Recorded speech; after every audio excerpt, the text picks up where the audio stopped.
हिमायत है ना ही मुखालफत। पाक फौज खुद एहतसाबी के निज़ाम पर यकीन रखती है। ये निज़ाम इंतहाई शफाफ और मजबूत है जो शवाहिद की रोशनी में फैसले करता है। दूसरी जानब इस्लामाबाद की ज़िला इंतजामिया ने तहरीक इंसाफ को 8 सितंबर के जलसे की इजाज़त देते हुए 42 शराइत पर मुश्तमिल NOC जारी कर दिया है। इसके अलावा भी दीगर मौज़ूआत पर आज हम गुफ्तगू करेंगे। स्टूडियो में हमारे साथ मौजूद है डॉक्टर शाहिद मसूद। अस्सलाम वालेकुम डॉक्टर साहब। वालेकुम जी, आपको डॉक्टर साहब, आज जो है DGISPR की जानिब से कहा गया है कि पाक फौज खुद एहतसाबी के निज़ाम पर यकीन रखती है और ये निज़ाम इंतहाई शफाफ और मजबूत है जो शवाहिद की रोशनी में फैसले करता है। देखिए जी, पाकिस्तान की जो तारीख है जी, उसमें एक तो रवायती जुमला हमने बहुत दफ़ा सुना है, ठीक है, कि जो फ़ौज है वो सियासत में हिस्सा नहीं लेती। रवायती तौर पे होता है। ये जो ISI है, ये इसका पॉलिटिकल विंग जो है ये 70 की दहाई में बनाया था। भुट्टो साहब के दौर में ये अमेंडमेंट हुई थी कि जिसमें एक पॉलिटिकल रोल ISI को दिया गया था। उसके बाद कई दफ़ा फिर ये बात हुई, लेकिन भुट्टो साहब के बाद तो खैर जनरल ज़िया खुद आ गए थे। लेकिन उसके बाद भी फिर ये हुआ कि 90 की दिहाई में हमें मुसलसल फ़ाल जो है वो ISI का जो पॉलिटिकल विंग है वो नज़र आया। फिर जो है वो उसके बाद भी जो है वो कैनी साहब ने एक दफ़ा कहा था कि फ़ौज अलग हो रही। ये वो बयानात रवायती हमने हमेशा सुने हैं। एक जो बात पहली दफ़ा कही गई है, अच्छा, इसी तरह से जो दहशत गर्दी के हवाले से देखिए, वो दहशत गर्दी और सिक्योरिटी तो कांस्टेंट फैक्टर है, कांस्टेंट। जो बात जिस तरह इसको मैं रीड कर रहा हूँ, मैं हो सकता है अपने ज़ाती ख़यालात के बुनियाद के ऊपर इसको इस तरह से रीड कर रहा हूँ, इस पूरी प्रेस कॉन्फ्रेंस को। ये से पहले जो ISPR के मैसेजेस आए हैं, हो सकता है मेरी ये खुशफहमी हो इस बात के, कोई आप समझ लें कि काफ़ी इम्कानात हैं, 90-98% इम्कानात हैं कि ये खुशफहमी हो। लेकिन मैं इसको इस तरह से रीड कर रहा हूँ कि फ़ौज की तरफ से पहली दफ़ा ये मैसेज आ रहा है कि कोई भी शख्स एहतसाब से बालातर नहीं है। और फ़ौज में मैंने कभी, और मामलात के ऊपर तो बहुत कोर्ट मार्शल्स हुए हैं ना जी, होते रहते हैं, रवायती खबरें कुछ बाहर आती हैं, नहीं आती। मैंने अवजुहात जो भी हों जनरल फैज़ के ऊपर, और बहुत सारे उनके मामलात हैं, लेकिन जो उनको जो केस है, जो केस बना है, वो बना है करप्शन का। मेरे लिए ये बात इंपॉर्टेंट। उनके ऊपर कुछ कोई और भी हो सकता था ना मामला, वो 9 मई में भी हो सकते थे, किसी और जगह हो सकते थे। जो मुख्तलिफ बातें हम सुन रहे हैं, मतलब है कि अब ज़ाहिर है कोई कंफर्मेशन तो नहीं है, लेकिन ये कि सुन रहे हैं। लेकिन उनके ऊपर जो केस बना है वो बना है करप्शन का, एहतसाब का। और जो DGISPR हैं, उन्होंने जो इससे पहले भी बात की, और उस दिन भी जो इनकी बात सामने आई कि रुथलेस अकाउंटेबिलिटी फ़ौज के अंदर जो है वो होगी और कोई भी शख्स जो है वो कानून से बालातर नहीं है। मैंने कहा ना, ये मेरी खुशफहमी हो सकती है, लेकिन मैं इसको जितना रीड कर रहा हूँ ये पहले नहीं हुआ। और साथ ही वो ज़ाहिर है कि टेररिज्म के हवाले से, और वो तो एक जो अफसोसनाक सानहा पेश आया है, और मुसलसल शहादतें, और ये तो एक बड़ी बदकिस्मती है कि हमारा पड़ोसी मुल्क जो है फिर इस्तेमाल हो रही है उसकी सरजमीन। लेकिन बहरहाल जो असल मैसेज जिसको मैं रीड कर रहा हूँ, मैंने कहा ना कि मेरा हो सकता है बिल्कुल मैं इसको गलत रीड कर रहा हूँ, लेकिन बहरहाल मैं जिस तरह इसको समझ रहा हूँ वो ये कह रहे हैं कि कोई भी शख्स जो है वो कितना ही मजबूत क्यों ना हो और कितना ही पावरफुल क्यों ना हो, वो कानून से ऊपर नहीं है, नंबर 1। उसका जो नंबर 2 हिस्सा है वो ये है कि हम अपने अदारे में फ़ौज एहतसाब कर रही है, और बाकी अदारों का भी काम है कि वो भी करें। अच्छा, बाकी अदारे भी करें, इसका मतलब है कि बाकी अदारे कौन कौन से हैं जो एहतसाब कर सकते हैं? अदालत, लेकिन अदालत जो है वो भी अपना खुद एहतसाब करे जैसे फ़ौज कर रही है, तो अदालत भी करे। अदालत में। आपको पता है ये आज एक दूसरी खबर जो आई है, ये बाजवा साहब के भाई के हवाले से। बाजवा, जनरल बाजवा के जो भाई हैं वो माशाल्लाह बड़े भाई उनके 73 साल के हैं, और वो 1977 में पीआईए में गए थे। 1977 से आप ये 2024, और पीआईए ज्वाइन करके फिर बरतानिया में पोस्ट हो गए। बरतानिया में पोस्ट होने के बाद उन्होंने वहाँ की नेशनैलिटी ले ली, और फिर वो रिटायर नहीं हो रहे थे, क्योंकि वो बरतानवी कवानीन के मुताबिक जो है वो जब तक इंसान सेहतमंद है तो वो रिटायर नहीं होता। तो उनको जाली डिग्री के ऊपर, उनको इस बात पे नहीं कि उनकी उम्र ज़्यादा है, क्योंकि वो तो मतलब उनकी डिग्री जाली निकली है इंटर की। 1977 से वो पीआईए में थे, और चूंकि वहीं मुकीम थे तो वहाँ के कानून उन्होंने कहा नहीं दूंगा। फिर कोई पीछे से दबाव डाला कि उनसे वो उनको हटाया गया, जबरी रिटायर किया गया, पब्लिकली ऐलान किया गया कि इनको हटाया जा रहा है, क्योंकि वो वहीं की नेशन। अब यहाँ ये सवाल पैदा होता है जो मैं बार बार बात कह रहा हूँ कि इकॉनमी आपकी, उसकी बुनियादी वजह क्या है इकॉनमी नीचे जाने की? नंबर 1 तरजीहात, नंबर 2 बिल्ली को छींचड़ों की हिफाजत के लिए बिठाया हुआ है, ठीक है, इस पूरे सिस्टम के अंदर, पूरी अरेंजमेंट में। इससे पहले भी, उससे पहले भी, उससे खान साहब के दौर में क्या था?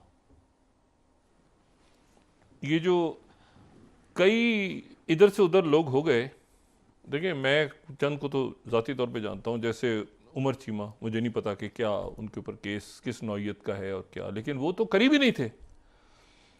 या जैसे यास्मीन राशिद साहबा को भी देखते हैं कि अदालत में मुकदमे में कुछ नहीं कहना चाहता, लेकिन बाकी जो लोग हैं उनमें से कईयों को तो उनकी करप्शन की फाइलें, इतलात ये हैं कि करप्शन की फाइलों के ऊपर वो इधर से उधर फुदक फुदक के चले गए। तो करप्ट टू द कोर थे। अच्छा, करप्शन ये भी नहीं है कि कोई छोटी मोटी, बहुत बड़े बड़े लेवल पे हाथ पैर सबने उस वक्त। अब इशू ये है, अच्छा मुझे अब ये बताएं जरा, खान साहब के साथ एक मामला देखें, वो किधर है जब तक सूरज चांद रहेगा? ये जो बात है ये मैंने कितनी दफ़ा इस नशिश में कही थी कि उस्मान बुज़दार को कुछ नहीं होगा। देखिए मैं बहुत ज़्यादा मुल्क की सियासत पे बात नहीं करता, लेकिन मैंने कोई वजह थी तो उस वक्त ये कहा था कि और कहीं आपको दूर दूर तक उस्मान बुज़दार नज़र आए। ये आखिरी उनकी तस्वीर आई थी झील के किनारे, वो जो है वो चप्पू चला रहे थे, और उधर से महमूद खान साहब, और इधर से उस्मान बुज़दार साहब, और उधर से उससे पहले परवेज़ खटक साहब। तो बात यह है कि ये और बाकी जो लोग थे सारे, तो सवाल ये पैदा होता है कि अब असल इशू तो देखिए शख्सियात मैटर नहीं करती, मुल्क मैटर करता है ना, कानून मैटर करते हैं। आज कोई है कल नहीं है, हमारा नहीं पता एक कहाँ से, मुल्क मैटर करता है। मुल्क में अगर मेरी खुशगुमानी दुरुस्त है तो मैं इसको इस तरह से रीड कर रहा हूँ कि फ़ौज की तरफ से पहली दफ़ा ये मामला, अब देखें जो असल बात है ना वो ये है कि बाकी तो तफ्तीश होगी ना, 9 मई आगे भी, वो जो भी है, जो हाथ डाला है वो करप्शन पे डाला है। और फ़ौज ये कह रही है कि कोई भी शख्स कानून से बालातर नहीं है, और फील्ड कोर्ट मार्शल या जो भी वो हो रहा है वो बड़ा सख्त है। तो अब अगर फौज अपने अंदर खुद कर रही है तो अदालत क्यों नहीं करेगी, और पुलिस क्यों नहीं करेगी, और जो हमारी एलीट है जो खा गई है इस मुल्क की मईशत को, ये मईशत का सत्यानाश हो गया। कर्जा कितना लिए, कभी कर्जा कमीशन बनता है वो फिर गायब हो जाता है, कभी गंदम कमीशन बनता है वो भी गायब हो जाता है, कभी एक शुगर कमीशन बनता है, इसे गायब कौन करता है? ये रिपोर्टें कौन गायब करता है? ये सारे जो हैं फिर आखिर में एक जगह बैठते हैं, इसका भाई उस पार्टी में, इसका भाई उस जगह, इसको एक को वकील बना दो, वो आगे जाके जज बन जाएगा, उसको पुलिस में करवा दो, ये पार्टी में चला जाए, वो दूसरी पार्टी में चला जाए, तीसरा जो है वो कारोबार कर रहा है। तो भाई इस तरह मुल्क चलता है कभी? और ये झगड़ा जो होता है ये पावर गेम या हंगर गेम कहता हूँ मैं इसको, और ये एलिट्स के दरमियान की लड़ाई होती है। इसमें कोई स्कूल टीचर, कोई डॉक्टर, कोई ताजिर सड़क पे चलता, कोई आम शख्स, कोई खातून खाना, कोई स्टूडेंट्स, उनका तो कोई ताल्लुक ही नहीं। ये तो एलिट्स की लड़ाई हो रही है। वो जी क्या है, वो इलेक्टेबल है जी। इलेक्टेबल यानी इलेक्टेबल से क्या मतलब है? उन इलेक्टेबल जो है उसके उनके जाके देखें ना इलाके में क्या है, कितने स्कूल बने, कितने कॉलेज बने, और अगर वो इतने सालों से इलेक्टेबल हैं और उनके इलाके में तरक्की नहीं हुई, तो उनके साथ वो करना चाहिए जो, अच्छा खैर छोड़ें इस बात को, क्या करना चाहिए उसको छोड़ें, ज़रा चलते हैं नॉर्थ कोरिया। जी। अब ये इस जुमले को मैं इधर ही ख़त्म करता हूँ। पाकिस्तान की सियासत को छोड़ के मैं शुमाली कोरिया जा रहा हूँ, और शुमाली कोरिया के बाद फिर मैं बाकी कुछ डिस्कस करूँगा। शुमाली कोरिया में बड़े भयानक सैलाब आए हैं इस दफ़ा। ये जो क्लाइमेट चेंज की मुसीबत है, जिसके नतीजे में आप देखें कि ये फ्लडिंग बांग्लादेश में, भारत के बड़े इलाकों में, पाकिस्तान में वही वाइल्ड फायर है, ग्लेशियर पिघल रहे हैं। ये क्लाइमेट एक इतना बड़ा इशू है जो शायद जिसके बारे में कहा जाता है ये न्यूक्लियर से बड़ी थ्रेट है दुनिया को, क्लाइमेट चेंज, जिसके ऊपर दुनिया की तवज्जो ही नहीं है। अब जो वहाँ पर जनाब सैलाब आए और बड़े बुरे सैलाब आए, तो वहाँ पर जो उनके प्रेसिडेंट हैं किम जोंग यून, वो कश्तियों में बैठ के खुद सैलाब के इलाकों में गए। उन्होंने पहले गवर्नर को हटा दिया, बरतरफ कर दिया, सैक किया, ठीक है। उसके बाद उन्होंने अपने पार्टी का जो चेयरमैन था उसको हटा दिया, उस पूरे इलाके का जहाँ पर काम नहीं हो रहा था। फिर वहाँ के पुलिस चीफ को हटा दिया, और फिर वो खुद उन इलाकों में जाते रहे।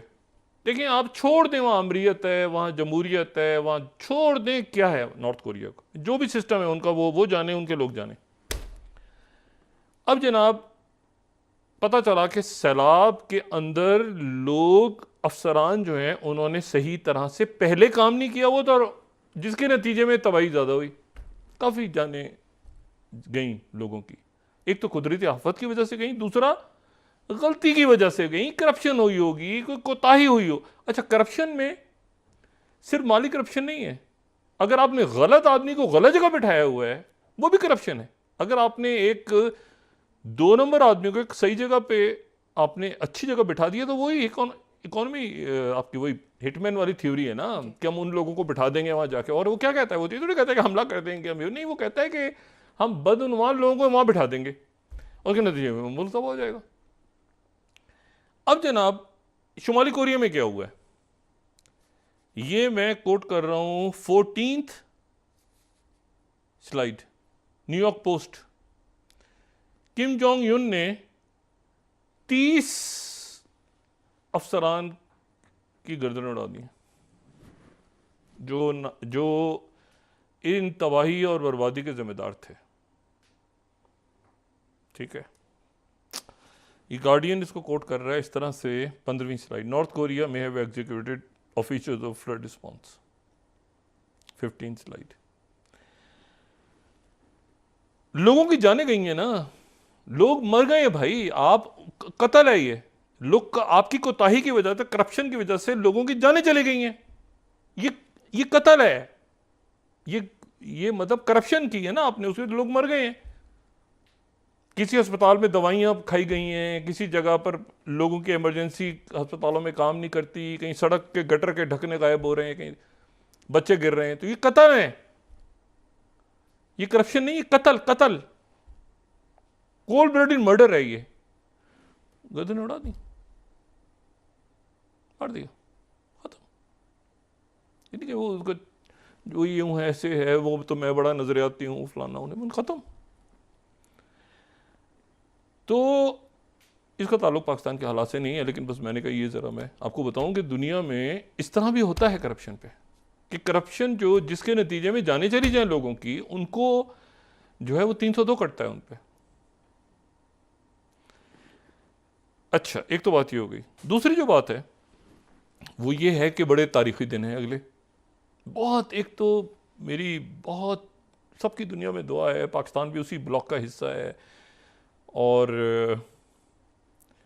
यानी कश्मीर और गज़ा को पाकिस्तान ने पहली दफ़ा ऐसा है कि अपने इतना ज़्यादा पाकिस्तान कश्मीर और गज़ा को एक साथ जोड़ता हुआ नज़र आया है पिछले कुछ अरसे में। तमाम सियासी जमातें, तमाम मकातब फ़िक्र और लोग तो गए यहाँ से, सिराजुल हक साहब गए, उसके बाद हाफिज़ नईम साहब गए, मिले जाके इस्माइलानिया से, उसके बाद भी ताज़ियत के लिए मौलाना फजलुर रहमान साहब ने तो बाकायदा बड़े यहाँ पे इज्तिमात की, जमात इस्लामी ने और मौलाना साहब ने और बाकी लोगों ने। और ये भी अच्छा हुआ कि हमारी तलखी ईरान से जो पैदा हुई थी, इब्राहिम रईसी साहब दुनिया से रुखसत होने से पहले पाकिस्तान तशरीफ़ लाए और बहुत सी मोहब्बतें दे के और मोहब्बतें ले के यहाँ से गैर मामूली तौर पे, जितना उनका अच्छा दौरा था और वो बस दुनिया से गए। लेकिन यह है कि वो तो तलखियाँ ख़त्म हुई और हमारा बरादर मुल्क, लेकिन जो एक बहुत बड़े इवेंट्स दो किसी मंतकी इंजाम तक पहुँच रहे हैं, लेकिन उसके बाद क्या होगा ये मैं नहीं जानता, उसके बाद आगे क्या होगा ये मैं नहीं जानता। दोनों सूरतों में, एक तो सूरत यह है कि जो ये नेतन्याहू नामी शख्स है, इसने पिछले 48 घंटे में 2 दफ़ा तकरीरें की हैं। एक दफ़ा इसने हिब्रू में की है और एक दफ़ा इस आदमी ने इंग्लिश में की है। और इसकी सुई अटकी हुई है कि वो फिलाडेल्फी कॉरिडोर जो है उसके ऊपर भी फ़ौज रहेगी और अंदर भी रहेगी और ऐसे और वैसे और ये और। अब जनाब मिस्र ने तो उसको रिजेक्ट कर दिया और मिस्र के साथ साथ फिर 5 अरब ममालिक भी खड़े हो गए, जिनमें सबसे आगे आगे सऊदी अरेबिया। सवाल ही पैदा नहीं होता, सवाल ही पैदा नहीं होता वो मिस्र के साथ। और फिर तुर्की भी खड़ा हो गया, क्योंकि और वैसे भी तुर्की का एक स्टांस, वैसे इस जो अभी करंटली जो टर्की और इजिप्ट करीब आए हैं उससे हटके भी टर्की का स्टांस बड़ा क्लियर रहा है फ़लस्तीन के बारे में। पाकिस्तान की भी कभी कोई उबहाम नहीं रहा फ़लस्तीन के मामले पे। और 2 रियासती हल, पूरी दुनिया और पाकिस्तान उस बड़े ब्लॉक का हिस्सा। अब जनाब इसने 2 दफ़ा तकरीर की और 2 दफ़ा तकरीर में तो सऊदी अरेबिया इजिप्ट के साथ, टर्की इजिप्ट के साथ, यूएई इजिप्ट के साथ, कतर इजिप्ट के साथ, सब अरब दुनिया भी सारे कि ये फिलाडेल्फी कॉरिडोर जो है यहाँ पर भी नहीं और इसराइल के अंदर भी। पहला जो मरहला है उस मरहले में 30 से 50 के करीब जो है, 30 गालिबन 30 की फिगर है, 30 जो हैं वो रिहा होंगे जो यरगमाली हैं हमास के पास। और उसके बाद जो है वो सिर्फ गुंजान आबाद इलाकों में चंद थोड़ी तादाद में इसराइली फ़ौज रह जाएगी, लेकिन वो जो है कि नॉर्थ और साउथ के दरमियान फ़लस्तीनियों की वो जारी रहेगी, पहला मरहला। और साथ ही कितने कौन से लोग रिहा होंगे पहले मरहले पे उधर से, उस तरफ से 800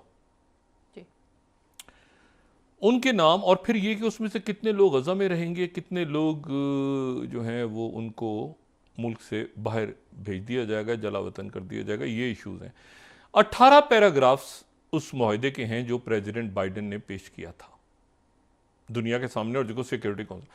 18 में से एक इतला ये है कि सिर्फ एक पैराग्राफ रह गया जिसके ऊपर इत्तेफाक नहीं हुआ, और बाकी सारे पैराग्राफ जो हैं उन पे इत्तेफाक हो गया है।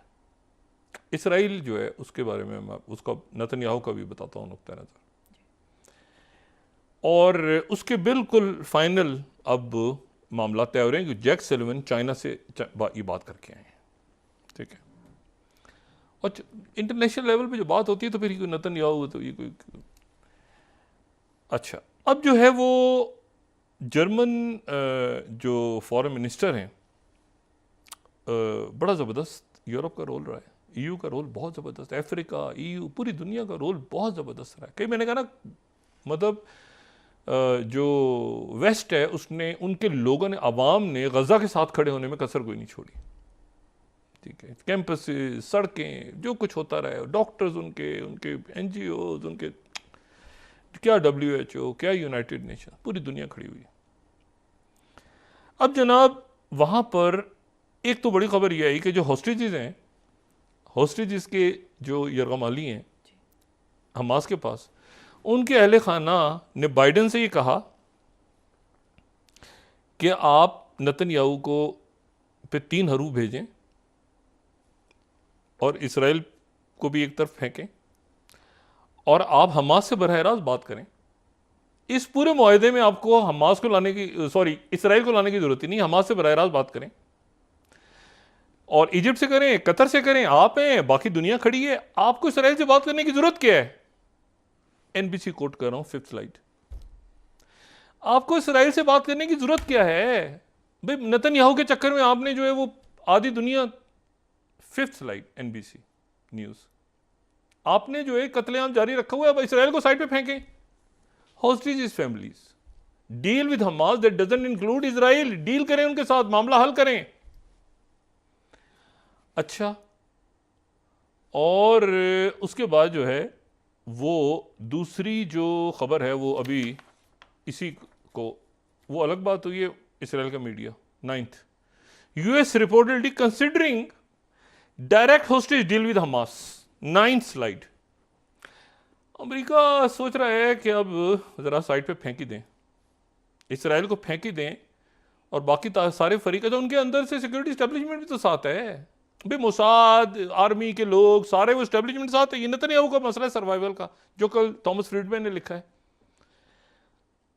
तो अमेरिका कंसिडर अब ये कर रहा है कि हमास से डायरेक्ट बात करें, सब राजी, तो इनको फेंके साइड पर उठा के नेतन्याहू को, और उनके लोग, उनके खुद लैपे तो हुकूमत सारी उनके सिक्योरिटी एस्टेब्लिशमेंट साथ है। और ये जो जर्मन फॉरेन मिनिस्टर हैं बियरबॉक, ये बड़ी ज़बरदस्त खातून है। ये सऊदी अरेबिया आज सऊदी वज़ीर ख़ारजा से मिली हैं, फिर ये इसराइल जाएंगी, जॉर्डन जाएंगी और ये मगरबी किनारे का दौरा करेंगी।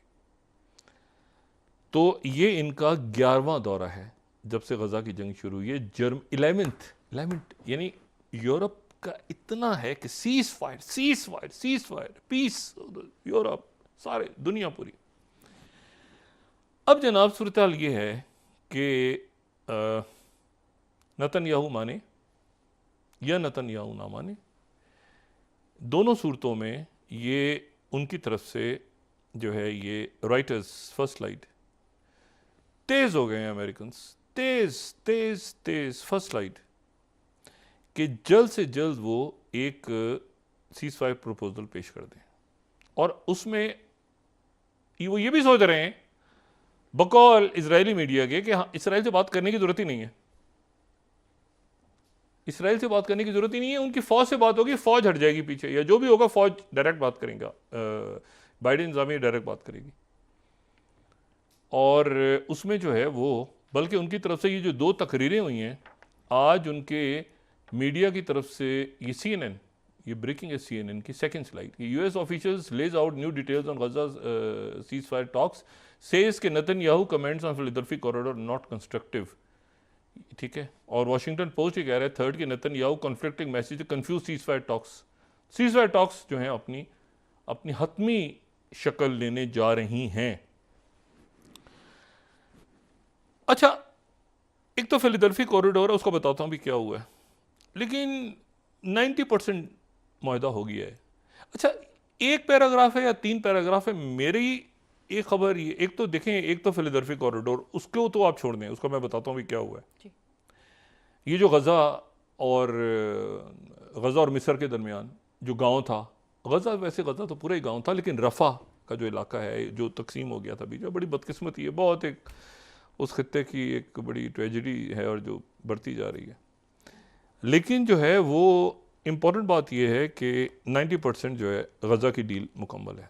अब ये इसराइल का मीडिया, उन्होंने जेरूशलम पोस्ट वालों ने 6th स्लाइड में कोट कर रहा हूँ क्योंकि ताकि हम उसको एग्जैक्ट एक्यूरेट कोट करें कि कहाँ से ये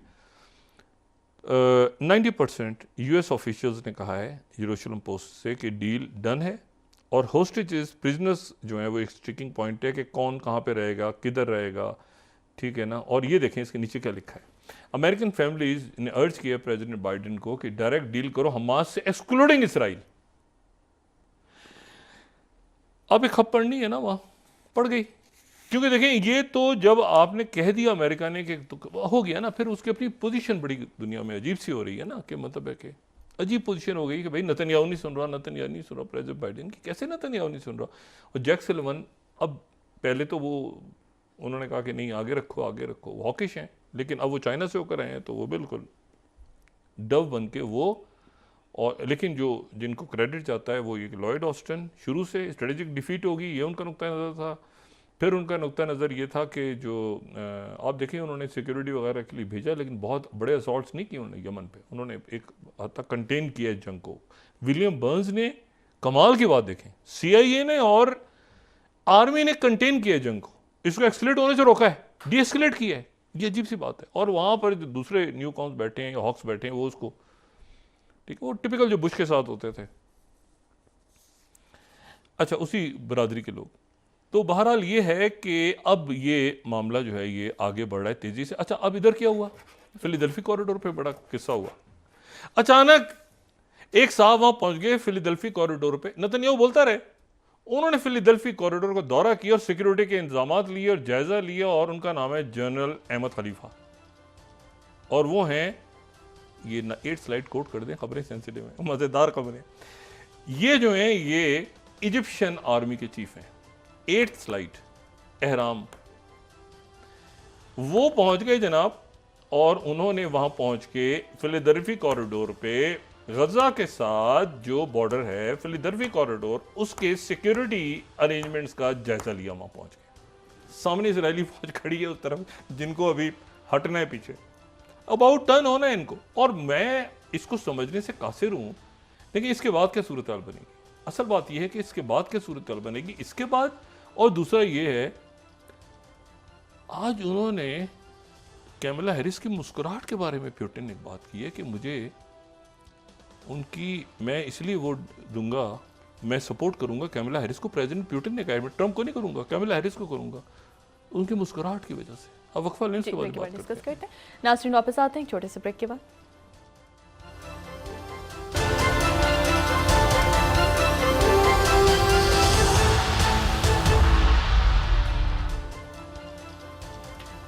वेलकम बैक नाज़रीन। डॉक्टर साहब, इस्लामाबाद की ज़िला इंतजामिया की जानिब से पाकिस्तान तहरीक इंसाफ को 8 सितंबर को जलसे की इजाज़त दे दी गई है। बहुत सी शराइत भी साथ लगाई हैं, अब देखें जलसा किस तरह से होता है, कैसे, और उसका क्या असर पड़ता है। अब भी फैसला इसके बाद जाहिर है कि क्या हिकमत अमली होती है। मैं आपसे दूसरी एक बात करूं कि प्रेसिडेंट, ये एक तो हो रहा है कि ये सीज़ फायर की तरफ जा रहा है, और उसके बाद क्या हालात होंगे, उसके बाद क्या सूरत हाल बनेगी, ये देखना है सीज़ फायर होने के साथ ही, क्योंकि 600 ट्रक फौरी तौर पे अंदर दाखिल हो जाएंगे हर रोज़, और उनमें 50 ट्रक ऐसे होंगे जिसमें फ्यूल होगा, और साथ ही वो तमाम जो लोग हैं जिन्होंने गज़ा की अरसर नौ तामीर करनी है वो अंदर दाखिल हो जाएंगे, और बड़ी तादाद में जो ज़ख्मी हैं, जो बच्चे हैं, जो खवा, उनकी इमदाद, मतलब 600 ट्रक हर रोज़ अंदर वो खुल जाएगा गज़ा सीज़ फायर का ऐलान होते ही। और जो आर्मी चीफ हैं वो पहुंचे हैं बॉर्डर पे, इजिप्शियन आर्मी चीफ, उन्होंने दौरा किया है। रजब तैयब अर्दोगन टर्किश प्रेसिडेंट और जो इजिप्शियन प्रेसिडेंट हैं उनके दरमियान बड़े मुआहदात हुए हैं, ठीक है। उनका का दौरा कर रहे हैं, तो एक तारीखी जो तारीखी तो नहीं थी, अभी चंद सालों की तलखी वो ख़त्म हुई, और दोनों मुल्क जो हैं ये करीब आए हैं दोबारा। तो अच्छा, जो प्रेसिडेंट प्यूटिन हैं, दूसरी बात यह है कि वो बिल्कुल जो फार ईस्ट है, पहले भी बहुत हम जिक्र कर चुके हैं, बिल्कुल अगर फार ईस्ट देखें तो व्लादिवोस्तोक का जो बिल्कुल फार ईस्ट, जहाँ पर जो है वो पैसिफिक फ्लीट जिन जगहों पे मौजूद है, नेवल पैसिफिक फ्लीट्स जहाँ पे मौजूद हैं, वो फ्लीट्स जो कि जिन्होंने पिछले दिनों हिस्सा लिया था चाइना के साथ मुख्तलिफ फ़ौजी मशकों में, और वो इलाका जो है वो प्रेसिडेंट प्यूटिन उसको बड़ी अहमियत दे रहे हैं। नॉर्थ कोरिया भी वहीं से गए थे, ये वही जगह है जहाँ से वो ट्रेन में बैठ के नॉर्थ कोरिया और वापसी हुई थी, और ये वो जो पैसिफिक की जो साइड है, तो वहीं पे जो है वो एक बड़ी 3 रोज़ा तकरीब हो रही है। पहली दफ़ा तो नहीं हो रही, ये फार ईस्ट जो ईस्टर्न इकोनॉमिक फोरम है, EEF के नाम से, तो ये 2015 से वहाँ होती है, तो वहाँ पर ये गए हैं और वहाँ पर प्रेसिडेंट पुतिन ने, वहाँ पर कोई 40 मुल्कों के वफूद मौजूद हैं, जिसमें मलेशिया के अनवर इब्राहिम भी हैं और चाइना के जो हैं वो हैंग जिंग हैं जो कि उनके वाइस प्रेसिडेंट हैं। तो इन्होंने जो है, और बहुत से मुल्कों की नुमाइंदगी है, कोई 5-6 हज़ार का एक वक्त वहाँ मौजूद है, लेकिन वहाँ पर प्रेसिडेंट पुतिन ने 44 मिनट की तवील तरीन तकरीर की है। अच्छा, उनके मिनट्स काउंट होते हैं प्रेसिडेंट पुतिन की, कितनी लंबी तकरीर है, तो 44 मिनट्स की तकरीर लंबी तकरीर है। अब इस लंबी तकरीर में उन्होंने 3-4 बातें कही हैं। एक तो उन्होंने कहा है कि जो मेन गोल है वो यूक्रेन को, और जो रशिया का मेन गोल है वो कंप्लीट दोनबास को लेना है, दोनबास के पूरे इलाके को लेना है। और दूसरी जो बात है वो उनका ये कहना है कि यहाँ पर जो है वो उन्हें कामयाबी तेज़ी के साथ इसलिए हो गई कि जो कर्स्क के इलाके में जो यूक्रेन ने कोशिश की दाखिल होने की, उन्होंने बड़ा एक ज़बरदस्त इंटरेक्शन किया लोगों के साथ प्रेसिडेंट पुतिन। बड़ी इंपॉर्टेंट बातें उसमें उन्होंने कहा कि ये जो कर्स्क का जो हमला था उसके नतीजे में ये तेज़ हो गई हमारी कामयाबी, ठीक है, क्योंकि यूक्रेन का ख्याल ये था कि वो शायद जो हम बहुत दिनों से बात कर रहे हैं कि मिस कैलकुलेट किया उन्होंने ऊपर जाके इस वक्त। और इसमें जो एक बात बड़ी इंटरेस्टिंग है वो ये है कि जो टर्की के लिए उन्होंने कहा कि जो गैस है, अगर ये गैस यूक्रेन के थ्रू नहीं आती तो हम, अच्छा टर्की को वैसे भी वो गैस हब बनाने का जिक्र कर चुके हैं, 2 गैस पाइपलाइंस ऐसी हैं जो डायरेक्ट रशिया से आती हैं टर्की, इसीलिए उन्होंने कहा था कि हम टर्की को गैस हब बनाएंगे। ये प्रेसिडेंट पुतिन और तैयब अर्दोगन की मुलाकात के दरमियान ये बात सामने आई थी। अब उन्होंने ये कहा है कि जो टर्क स्ट्रीम गैस पाइपलाइन है, 2 पाइपलाइंस हैं, तो ब्लू स्ट्रीम है और एक जो है ये टर्की स्ट्रीम है। ये रशिया से यूक्रेन वगैरह को बाईपास होकर डायरेक्ट आती हैं टर्की और टर्की से फिर EU। अच्छा, जो अमेरिका है उन्होंने कहा है कि ब्रिक्स में शामिल होने का जो फैसला है वो टर्की का फैसला, हमें कोई इतराज़ नहीं। नेटो का मुल्क है टर्की, देखिए डिप्लोमेसी कैसी ज़बरदस्त चल रही है मुल्कों की। नेटो का मेंबर है, रशिया के साथ है, रशिया कह रहा है नेटो मेंबर से कि हम इनके थ्रू गैस भेजेंगे अगर यूक्रेन के, और गैस लेनी हो यूरोप ने ले, नहीं लेनी तो ना ले। यूरोप के अंदर पहले ही एक जो है वो एक बड़ी राइट विंग पार्टीज इलेक्शन जीत रही हैं, वो पार्टी जो कि एंटी वॉर हैं और एंटी नेटो भी बयानी है उनका। तो एक प्रेसिडेंट पुतिन ने बड़ा, फिर उन्होंने कहा कि मैं जो हूँ, उनसे पूछा कि आपको इलेक्शन में क्या देख रहे हैं, किसको फेवर करेंगे आप, क्योंकि बात ही चल रही है कि आप ट्रम्प के साथ हैं। उन्होंने कहा नहीं, मैं तो कैमला हैरिस को सपोर्ट करूँगा, और कैमला हैरिस को मैं इसलिए सपोर्ट करूँगा कि उसकी जो जहरीली मुस्कुराहट है, अब इन्फेक्शियस को मुझे नहीं पता कि इसको कैसे इसका एग्जैक्ट इसकी किस तरह से इसको देखिए ना। पहले तो सीधे हम तो मीडिया कोट करते हैं, द टाइम्स बरतानिया का 31 वो कहते हैं backing Kamala Harris as I love her laugh. यहाँ तक तो बड़ी कैमला हैरिस खुश हुई होंगी ज़ाहिर सुन के कि पुतिन उनकी मुस्कुराहट पसंद है, लेकिन फिर वो स्काई न्यूज़ इसको इस तरह से बता रहा है कि व्लादिमीर पुतिन क्लेम्स कि he wants infectious Kamala Harris to win. Infectious, ठीक है। और ये जो राइटर्स है वो कह रहे हैं कि टीजिंग पुतिन सेज कि Russia backs Kamala Harris cites her infectious laugh. अब वो खुद इन्फेक्शियस हैं, उनकी मुस्कुराहट इन्फेक्शियस है। इन्फेक्शन कैसे फैल सकता है मुस्कुराहट से, ये भी एक सवाल है जिस पे तिब्बी माहिरीन को सोचना चाहिए कि भाई मुस्कुराहट से ये इन्फेक्शन कैसे फैलता है। और कह रहे हैं मुझे उसकी मुस्कुराहट पसंद है इसलिए मैं बैक कर रहा हूँ। ये द टाइम्स ने देखें, ये बरतानवी टाइम्स एक बड़ा अखबार है, उसने क्या लगाई है, I am backing Kamala Harris 31 as I love her laugh. चलें जी, तो ये उन्होंने ये बात कर दी। फिर उन्होंने कहा कि यूक्रेन के साथ हमारे मामलात ये जो तय हो सकते हैं, उसमें चाइना रोल प्ले कर सकता है, उसमें ब्राज़ील कर सकता है, उसमें इंडिया भी कर सकता है। ये बात उन्होंने उस वक्त कही है जब ये कल फाइनेंशियल टाइम्स वो छाप चुका है पूरी रिपोर्ट, और उस रिपोर्ट को आज जो है वो एक तो उसको 39 स्लाइड हम दिखाएं तो यूक्रेन की मीडिया ने उठा लिया उस खबर को कि leak documents reveal Russia secret trade channel with India for war equipment. ठीक है, तेल के बदले असला, ये बड़ी खतरनाक बात है, और सेंसिटिव टेक्नोलॉजी। और ये इंडियन मीडिया में भी चीज़ आ गई है। इंडियन एक्सप्रेस अगर देखें तो यहाँ पर इंडियन एक्सप्रेस 43rd स्लाइड जो है कि Russia sourcing sensitive goods from India for its war efforts, UK daily financial times. अच्छा, अब इसको जो इंडिया में इसको ये कहा गया है कि जी इंडियन मीडिया ये कह रहा है कि जो रशिया ने, टाइम्स ऑफ इंडिया 44 स्लाइड कि Russia big invitation to India rattles US after secret aid Moscow wants. अच्छा, ये मतलब है कि वांट दिस फ्रॉम दिल्ली। मतलब उन्होंने जो कल खबर छापी है अमेरिका ने, तो उसके नतीजे में रशिया और इंडिया और पास आ गए हैं। यही चाहता था अमेरिका।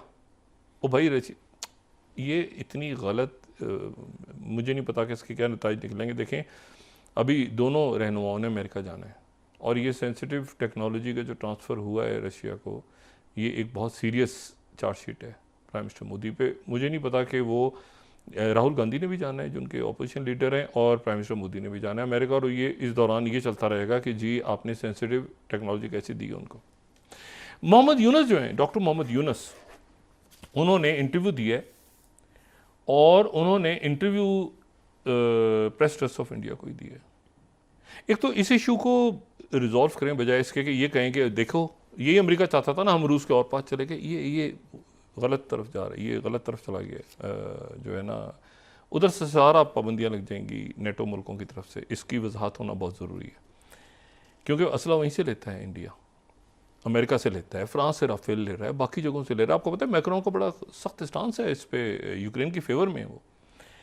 अच्छा, तो वो जो है वो अब जो इंटरव्यू दिया है चीफ एडवाइज़र यूनुस ने, जो कि उनके इस वक्त वज़ीर आज़म हैं, उन्होंने कहा है Hasina must 36 slide, Hasina must is silent in India till Bangladesh seeks her extradition. भारत में चुप करके बैठे जब तक हम उनकी बांग्लादेश वापसी का मुतालबा नहीं करते। ठीक है, और to face trial for atrocities. और इसी को रिपब्लिक वर्ल्ड इंडिया का रिपोर्ट कर रहा है, Hasina must 37 must stay silent in India till Bangladesh seeks her extradition. और साथ ही फिर इंडियन एक्सप्रेस के मुताबिक discomfort over Hasina statements from India, Bangladesh relations in India now at low Yunus. अब मुझे ये बताएं कि ये अगर वहाँ से ये किस तरह से डॉट्स कनेक्ट होंगे। वहाँ से वो फाइनेंशियल टाइम्स ने उनके ऊपर एलिगेशन लगाया है, इधर से हसीना वाजिद, इधर से अमेरिका का विजिट हो रहा है, उधर से वो और बहुत सारे इश्यूज रीजन में चल रहे हैं। चाइना और अफ्रीकन नेशंस का जो फोरम हुआ है, 50 अफ्रीकन नेशंस जो मौजूद थी, चाइना ने $51 बिलियन की इन्वेस्टमेंट का उसमें ऐलान कर दिया अफ्रीका में।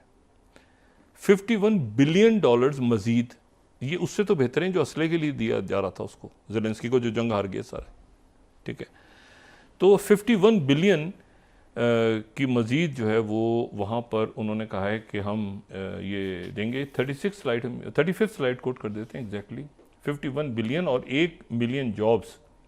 लेकिन इसमें जो इम्पॉर्टेंट बात है वो ये है कि इसमें मिलिट्री एड भी है, यानी वहाँ पर जो है वो फ़ौजियों की भी ट्रेनिंग होगी, और बल्कि ये भी ऑफ़र हुआ है चाइना की तरफ से अफ्रीकन स्टेट्स को कि आप जो हैं वो हमारे साथ जो पेट्रोलिंग है और बाकी कामों में, एक्सरसाइज में भी हिस्सा लें। अमेरिका को आगे आना पड़ेगा। ये जो है ना, एक तो मिडिल ईस्ट ऐसे ही इन्होंने ये गज़ा के कत्ले आम को अलाउ किया, दूसरा ये है कि ज़ेलेंस्की के ऊपर मुझे नहीं पता क्या कैलकुलेशन थी विक्टोरिया इंग्लैंड किधर गई हैं ये जंग छेड़ के? और तीसरा, ये ख़त्म नहीं हुआ, ये इसको कितना बड़ा कत्लेआम हुआ और उसके बाद कैसी दुनिया इमर्ज होती है? ये कोई चीज़ क्लोज नहीं करके गए। आप देखें ना, अफगानिस्तान का अभी तक मसला वो हल नहीं हुआ, एकदम से वहाँ से एग्जिट हो गया वो पाकिस्तान पे। यानी अल्लाह ना करे उतना तो नहीं हुआ जो कंबोडिया वाली बातें होती थी वहाँ से कि पता नहीं क्या हो जाएगा पाकिस्तान में, काबू पा लेंगे हम दहशतगर्दी पे, लेकिन वो प्रॉपर क्लोज तो नहीं हुआ ना कि भाई दहशत उनके सरजमीन से दहशतगर्दी हो रही है, क्या हो रहा है, पाकिस्तान को खुद बात करनी है, चाइना को करनी है, रीजनल पार्टनर्स को इन्वॉल्व करना है, क्या हो जाएगा। इशू ये है कि जो इसके ऊपर ये स्टांस है ना कि इंडिया रशिया के और करीब हो गया। ये रशिया के और करीब तो था तभी तो ये चैनल खोला, यही तो अमेरिकन कह रहे हैं। और इसके नतीजे में जो बाकी दुनिया है वो देखें, वो बाकी दुनिया का, मैंने आपसे कहा ना, गंदम लेना, तेल लेना, इसको छोड़ दें आप। मतलब आप कोई और, ये तो हर मुल्क दुनिया का कर रहा है, वो तो ओपेक प्लस का मेंबर है रशिया।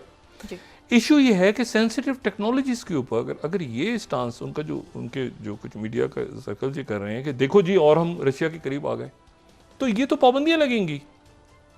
देखिए ना, रशिया कैसे सेंसिटिव टेक्नोलॉजीज देगा जवाब में, या चाइना देगा? खैर चाइना तो छोड़ दें आप। मतलब इशू ये है कि आपने इसको एक प्रॉपर अंदाज में, ये सैंक्शंस की तरफ अमेरिका जा सकता है। देखें इसको बहुत प्रॉपर तरीके से डिप्लोमेटिकली कैसे हैंडल करते हैं वो। उधर से मोहम्मद यूनुस कह रहे हैं कि हसीना को चुप करवाओ, वरना हम जो है, इससे पहले कि हम बाकायदा यहाँ पे इसके ऊपर जो एट्रोसिटीज़, जो कत्ल हुए हैं, कत्ल के पता नहीं कितने मुकदमात कायम हो गए। हसीना वाजिद तो एक बिल्कुल एक